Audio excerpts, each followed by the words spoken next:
सुन्दरमेकदन्तम् आम्बरं त्रिनयनं परमं पवित्रम् ओद्दद्दिवाकर्णिभोज्ज्वलकान्तिकान्तम् विघ्नेश्वरं सकलविघ्नहरं नमामि।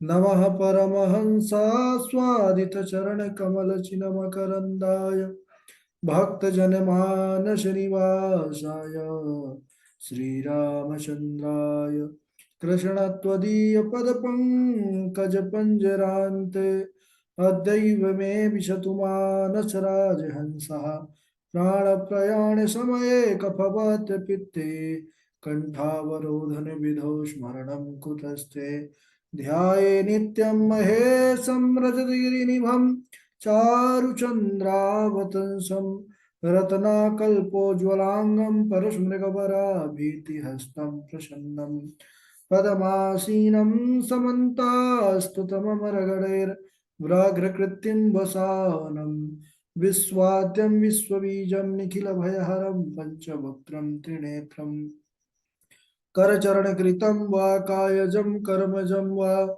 श्रवणनयनजं वा मानसं वा पराधं विहितमविहितं वा सर्वमेतत्क्षमस्व। जय जय करुणाब्धे श्री महादेव शंभो।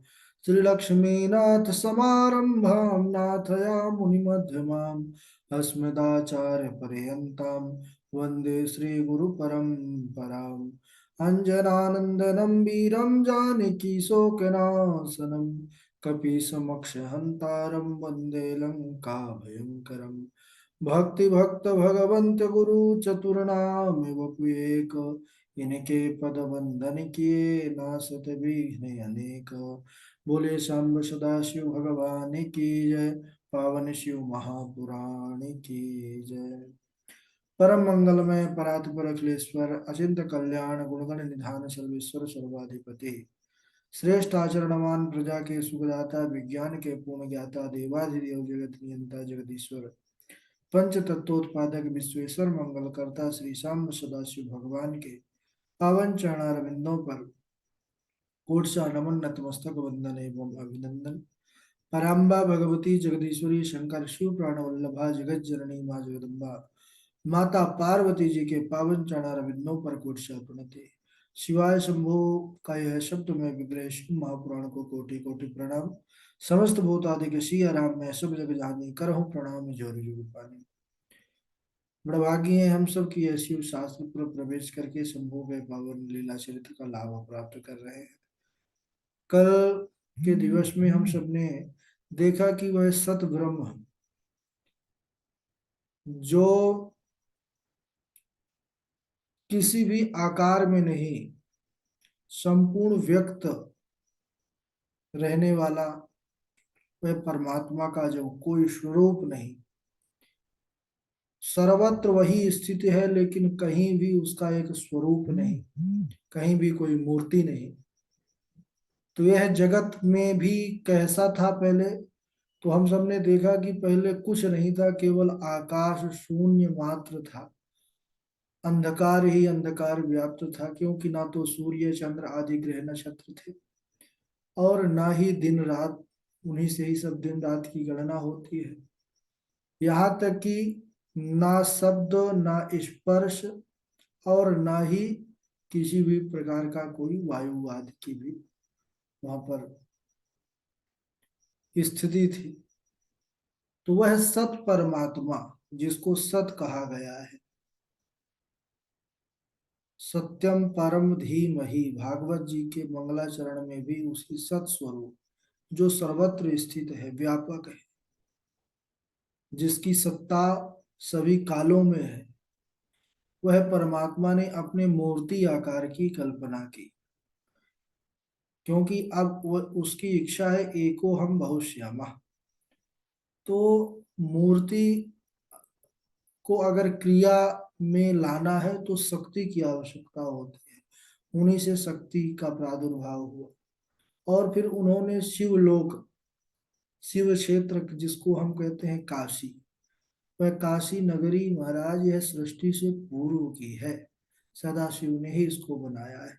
सदैव परमात्मा उस क्षेत्र पर रहते हैं, यानी कभी अपनी कृपा से, अपने सानिध्य से मुक्त नहीं किया, इसलिए विद्वान लोग उसको अविमुक्त क्षेत्र कहते हैं। आनंद कानन भगवान सदाशिव का नित्यवास होने के कारण उसका एक नाम आनंद वन भी है।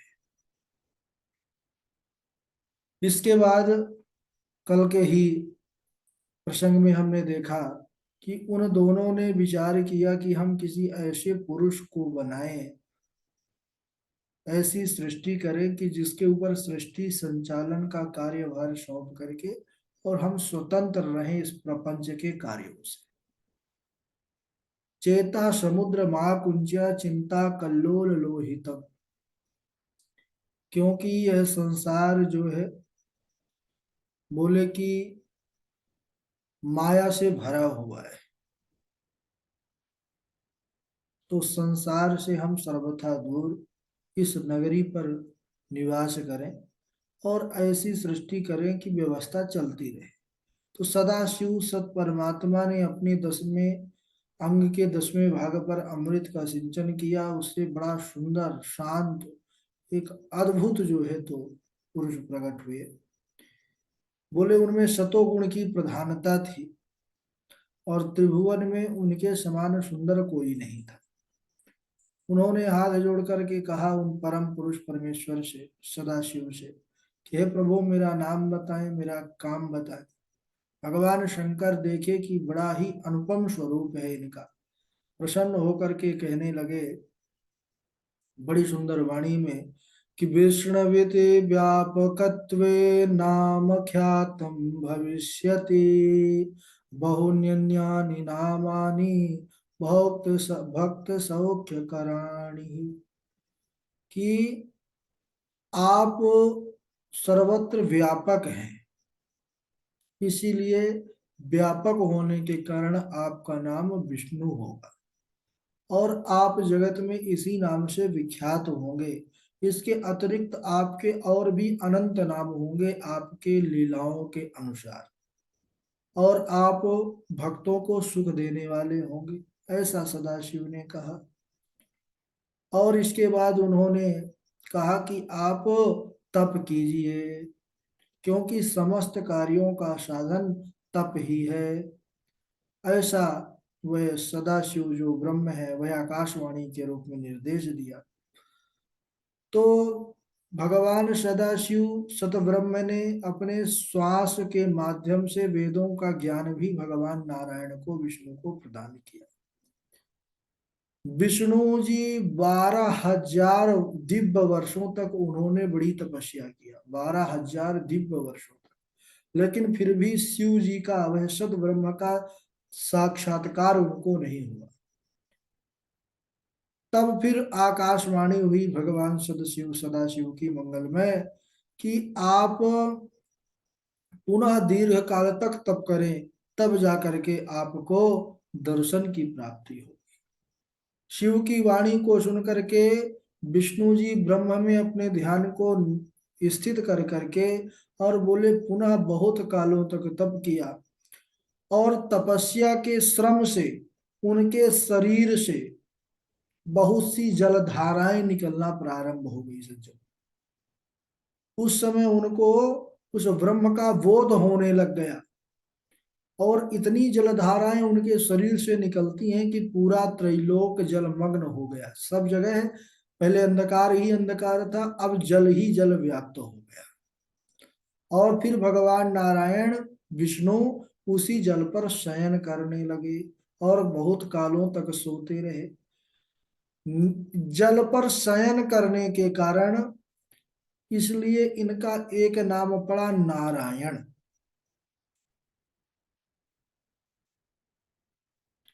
नार यानी जल, अयन यानी उस पर सोने वाले, इसीलिए इनको नारायण कहते हैं। उस समय उन परम पुरुष नारायण के अतिरिक्त कोई दूसरी प्राकृत वस्तु नहीं थी। उसके बाद उनसे सभी तत्व प्रकट हुए। प्रकृति से महातत्व की उत्पत्ति हुई और महातत्व से सत्वादि यानी सत रज तम इन तीनों गुणों की उत्पत्ति हुई। इन गुणों के भेद से ही त्रिविध अहंकार, अहंकार हुआ, वो तीन प्रकारों में हुआ, सात्विक राजस तामस। अहंकार से पांच तन्मात्राओं की उत्पत्ति हुई, और इन पांच तन्मात्राओं से पांच भूत प्रकट हुए, वही क्षिति जल पावक गगन समय। उस समय 10 इंद्रियां, पांच ज्ञानेन्द्रियां और पांच कर्मेंद्रियों का भी प्रादुर्भाव हुआ। तो यहाँ पर सूत जी महाराज कहते हैं कि हे मुनिश्रेष्ठ, इस प्रकार मैंने आपसे तत्वों की संख्या का वर्णन किया। इनमें से पुरुष को छोड़ करके सारे जितने भी तत्व हैं, यह सब प्रकृति से प्रकट हुए हैं, इसीलिए सभी के सभी जड़ कहे गए हैं। तत्वों की संख्या कितनी है? तो चतुर्विंशति, 24। और सब एक मिल करके, और महाराज वही एक ब्रह्म रूप का स्वरूप प्राप्त कर लेते हैं। यानी जिसको अंडाकार कहते हैं, भागवत जी में भी इसी प्रकार ही वर्णन है। सूक्ष्म सृष्टि के बाद वह स्थूल रूप से परमात्मा का वह अद्भुत स्वरूप जल पर पड़ा रहा कई हजार वर्षों तक। तो भगवान नारायण, भगवान शिव की इच्छा से ब्रह्म रूप जल में सो गए। ब्रह्मा जी बोले कि भगवान विष्णु जब शयन करने लग गए, उस समय शिव जी की इच्छा से उनके नाभि से कमल निकला, और कमल वह जल के ऊपर आया, और उसी कमल से मेरी उत्पत्ति हुई। ब्रह्मा जी नारद जी को सुना रहे। उस कमल की ऊंचाई बोले अनंत योजन ऊंची थी महाराज। और जब सदाशिव दया सागर मुझे प्रकट किए, मेरे सुंदर चार मुख, लाल मस्तक था, लाल स्वरूप था, त्रिपुंड लगा हुआ था, और उस समय केवल जल ही जल चारों ओर दिखाई दिया, और मुझे कोई अन्य का दर्शन नहीं हुआ। तब मुझे यह ज्ञान आया कि मुझे देखना चाहिए कि मेरी उत्पत्ति कहाँ से हुई है। तो मैं कमल नाल के सहारे कई हजार वर्षों तक नीचे गया, लेकिन मुझे कहीं पर उसका प्रारंभ कहाँ से हुआ है यह ना मिला। और फिर मैं उसी अपने उत्पत्ति स्थान पर आ गया, और विचार करने लगा कि मैं क्या करूं। तब मुझे मंगलमय आकाशवाणी वही सत ब्रह्म की सुनाई दी कि आपको तपस्या करना चाहिए। तो आकाशवाणी को सुन करके अपने पालन या अपने जन्मदाता पिता का दर्शन करने के लिए मैं तपस्या करने लगा। 12,000 वर्षों तक ब्रह्मा जी ने बड़ा घोर तप किया, और तपस्या से भगवान प्रसन्न होकर के मेरे सामने प्रकट हो गए। भगवान नारायण शंख चक्रायुध करो गदा पद्म धरा पर घन श्यामल शरमांग पीतांबर धरा प्रभु। सुंदर चार भुजाधारी भगवान नारायण, सुंदर श्यामल वर्ण है, शंख चक्र गदा पद्म धारण किए हुए हैं चारों हाथों पर, पीतांबर फहरा रहा है, बड़ा सुंदर स्वरूप है। लेकिन उस समय भगवान शिव की माया से मैं मोहित होने के कारण अपने पिता यानी जन्म देने वाले तो हेतु तो नारायण ही बने, तो उनको न जान करके और उनसे ही मैंने पूछ लिया, जो मुझे तपस्या के बाद दर्शन हुए थे उनके, उनसे ही मैं मायावश कहने लगा कि तुम कौन हो। भगवान विष्णु ने कहा कि हे ब्रह्मण, मैं तुम्हारी संपूर्ण मनोकामनाओं को पूर्ण करने वाला हूँ, तुम्हारा ईश्वर हूँ। लेकिन विष्णु जी के ऐसे वचनों को सुनने के बाद ब्रह्मा जी बोले कि मुझे बड़ा बुरा लगा। मैं उनके वचनों का विरोध मान करके मैंने कहा कि हे जनार्दन, तुम मुझे अपन वत्स कह करके पुकार रहे हो, यद्यपि तुम्हें पता नहीं है कि मैं ही इस जगत का कर्ता धर्ता हूँ। तब कहते हैं ब्रह्मा जी कि इस प्रकार हम दोनों में वाद विवाद होने लगा, दोनों में लड़ाई प्रारंभ हो गई, झगड़ा होने लगा। तब दोनों में बड़ा भयंकर युद्ध प्रारंभ हुआ, और उसी युद्ध को शांत करने के लिए सदाशिव ने इस भूतल पर लिंग स्वरूप में, निराकार रूप में प्रकट हुए। और तब हम दोनों का युद्ध उनके प्रकट होते ही शांत हो गया। हम दोनों ने नमस्कार करके उनको युद्ध बंद कर दिया, फिर उनकी स्तुति करने लग गए। तब माहेश्वर बड़े प्रसन्न हुए हमसे और कहने लगे कि मेरी आज्ञा से ब्रह्मा जी जगत का आज से रचना करेंगे, सृष्टि करेंगे, और हे विष्णु आप पालन करेंगे। तुमने बड़ी भारी स्तुति किया था, इसलिए मैं बड़ा प्रसन्न हूँ और तुम्हारी मनोकामनाओं को पूर्ण करूंगा। और हे ब्रह्मा जी, मेरा ही अंश आपके द्वारा प्रकट होगा, जिसका नाम होगा रुद्र। वह मेरा अंश होने के कारण सामर्थ्य में मेरे ही समान होगा, और आप सृष्टि की रचना करेंगे, विष्णु जी पालन करेंगे, और मेरा ही अंश रुद्र जो है उसको संहार करेंगे। इस प्रकार सारी व्यवस्था को सदाशिव ने कहा। और जो यह उमा नाम से विख्यात परमेश्वरी प्रकृति देवी हैं, इन्हीं की शक्ति, एक शक्ति वाग देवी ब्रह्मा जी का सेवन करेंगी, दूसरी इन्हीं की शक्ति लक्ष्मी जो है वह विष्णु का सेवन करेंगी, और इन्हीं से जो तीसरी शक्ति प्रकट होगी वह मेरा ही अंश जो रुद्र है काली नाम की, वह उनका सेवन करेंगी। इस प्रकार उन्होंने उनकी पराशक्तियों का भी वर्णन किया कि त्वं च लक्ष्मी मुपाश्रित्य कार्यं कर्तुमिहार्हसि, ब्रह्मस्त्वं च गिरा देवी प्रकृत्यं सामवाप्य च। कि विष्णु जी आप लक्ष्मी जी का सहारा लेकर के जगत का पालन कीजिए, हे ब्रह्मा जी वाग देवी की आप सहारा लेकर के सृष्टि करिए, और मेरे ही अंश जो रुद्र हैं वह काली, जो इन्हीं की अंशभूता शक्ति है, काली का आश्रय लेकर के जगत का संहार करने वाला कार्य करेंगे। इस प्रकार बड़ा सुंदर वर्णन है।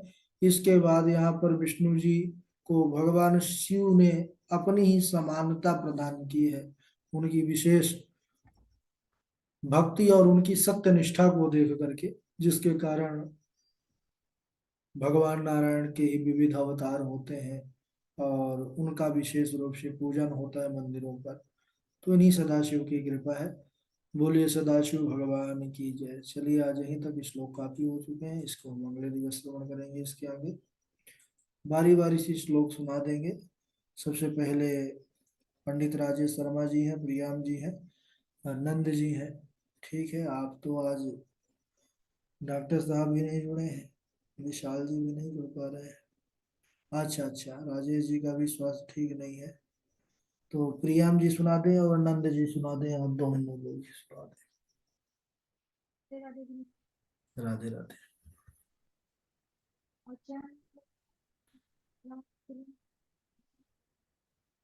आवाज नहीं आ रही प्रियाम जी। अभी भी नहीं आ रही। हाँ आ रही है।